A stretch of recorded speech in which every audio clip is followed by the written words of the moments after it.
In the past 4 years, the majority of Nigerians have committed to change for the better. Indeed, this administration was re-elected by Nigerians on a mandate to deliver positive and enduring change through maintaining our national security, restoring sustainable and inclusive economic growth and development, and fighting corruption against all internal and external threats. This change can only be delivered if we are united in purpose as individuals and as a nation. We must all remain committed to achieving this positive and enduring change. As I stated 4 years ago, change does not just happen. We must change our lawless habits, our attitude to public office, and public trust. Simply put, to bring about change, we must change ourselves by being law-abiding citizens. Good governance and economic development cannot be sustained without an enabling environment of peace and security. In the last 4 years, we have combated the terrorist scourge of Boko Haram. We owe a debt of gratitude to our gallant men and women in arms, through whose efforts we have been able to achieve the present results. We are also grateful to our neighbors and allies within the region and across the world who have supported us on this front.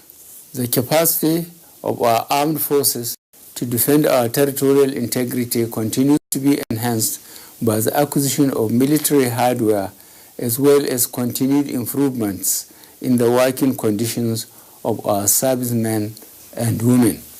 The Ministry of Police Affairs has been resuscitated to oversee the development and implementation of strategies to enhance internal security. My recent assent to the Nigerian Police Trust Fund Establishment Act has created a legal framework to support our police with increased fiscal resources to enhance their law enforcement capabilities. These initiatives are being complemented by the ongoing recruitment of 10,000 constables into the Nigerian police force.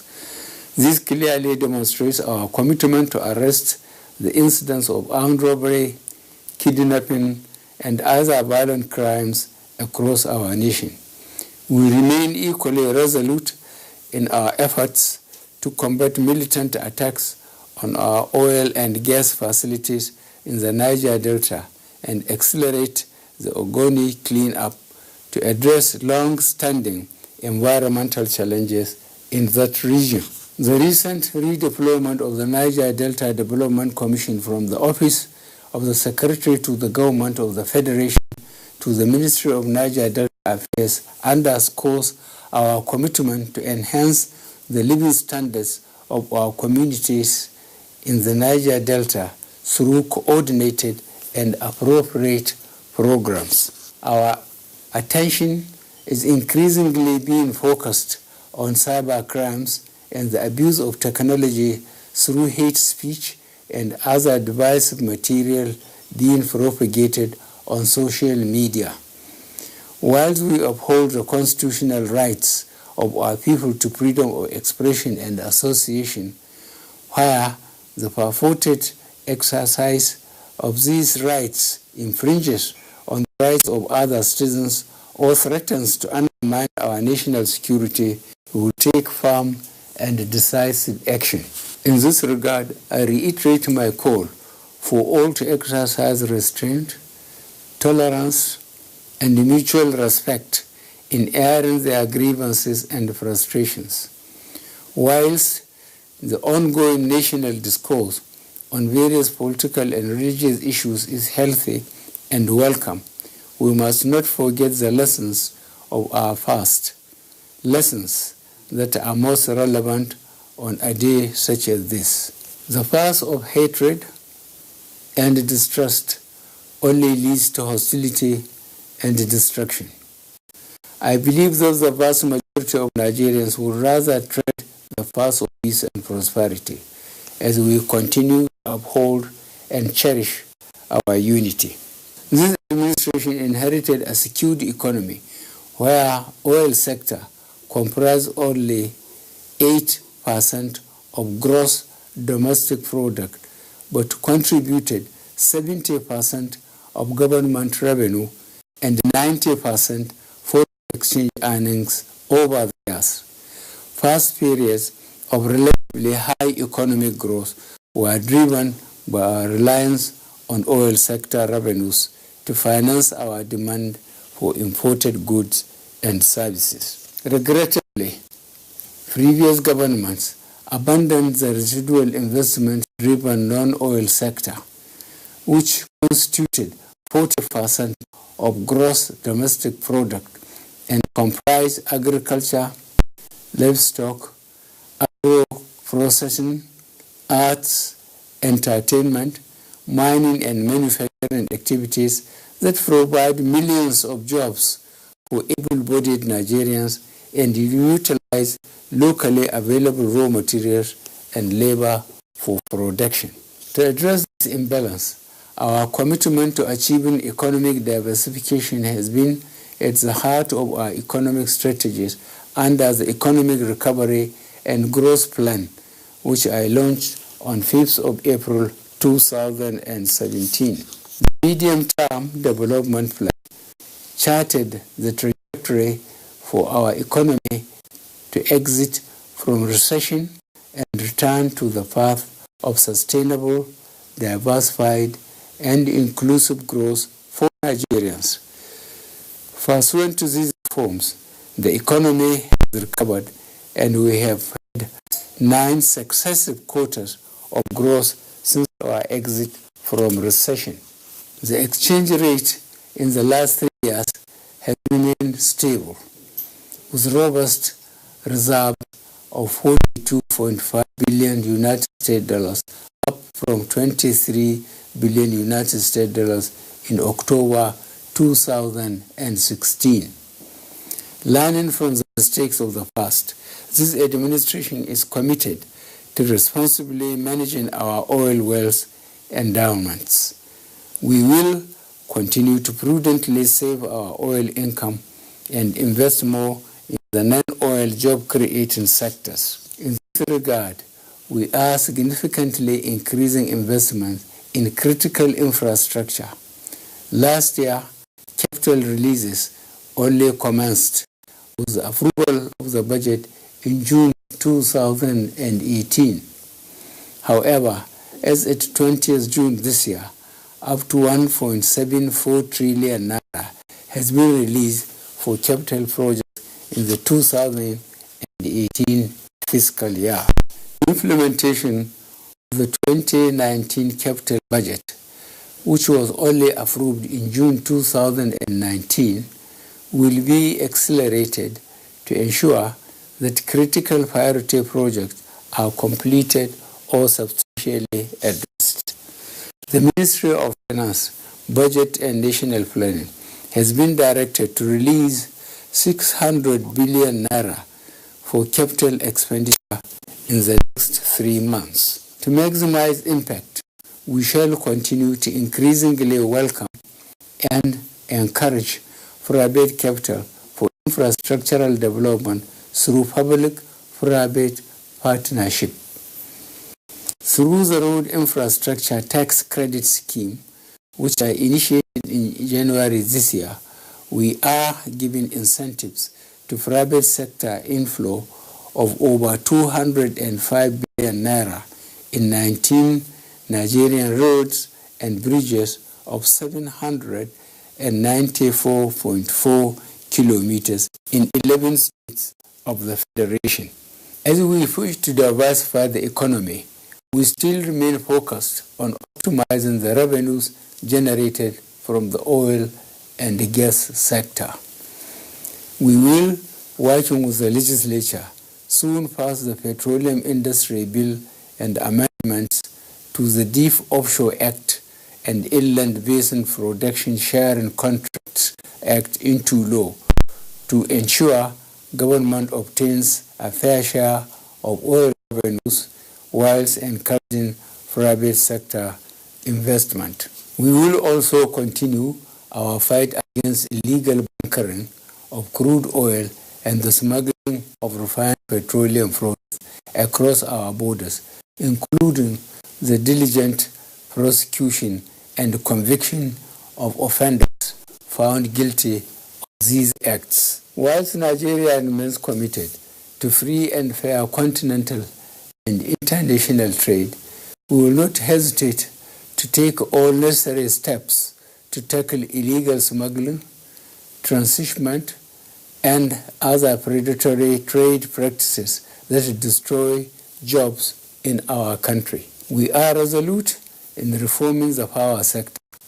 In August this year, we launched the Presidential Power Initiative to modernize the national grid in 3 phases, starting from 5 gigawatts to 7 gigawatts, then to 11 gigawatts by 2023, and finally 25 gigawatts afterwards.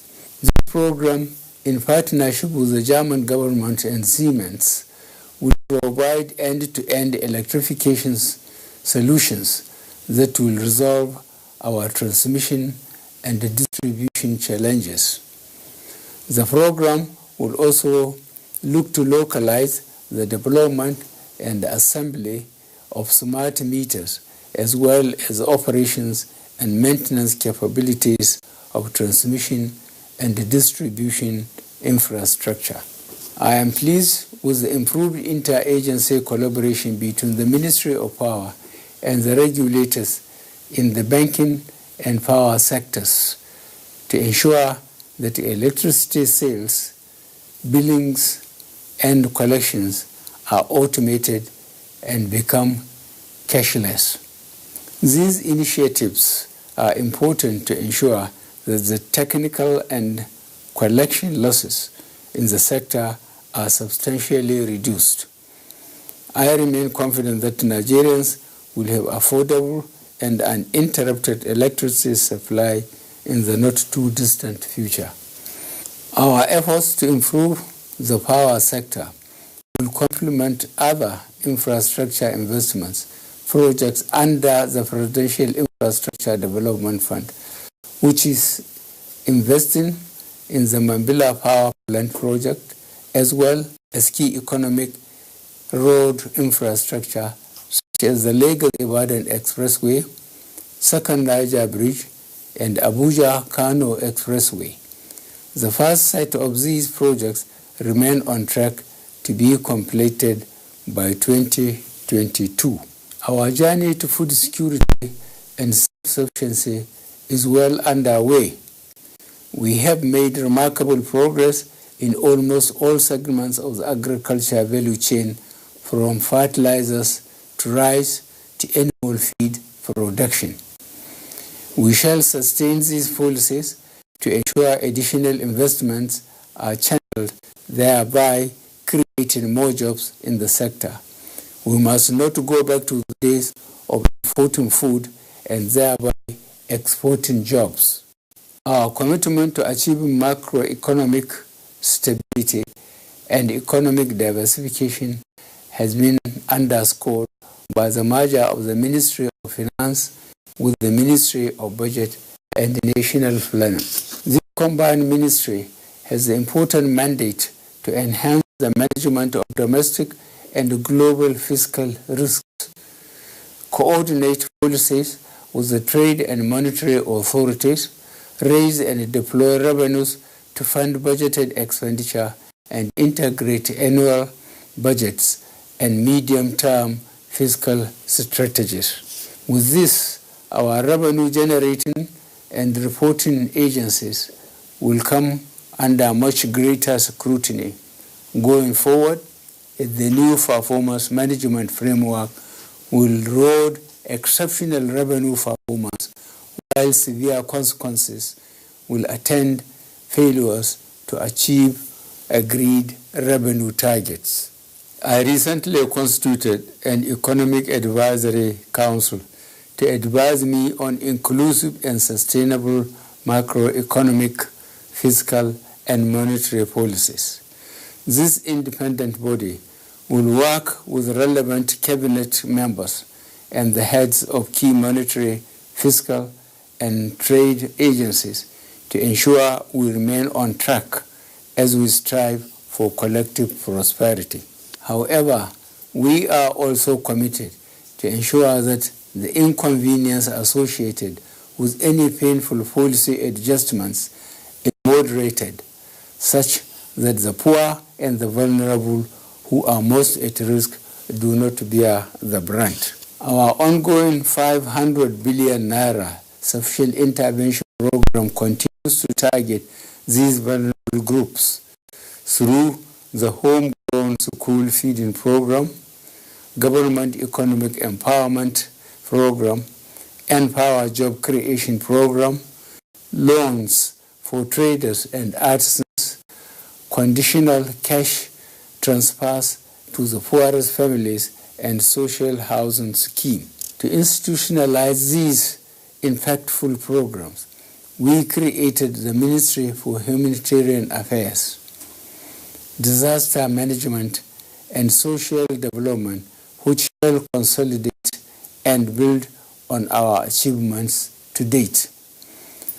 To the beneficiaries of these programs, I want to reassure you that our commitment to social inclusion will only increase. Our population growth rate remains among the highest in the world,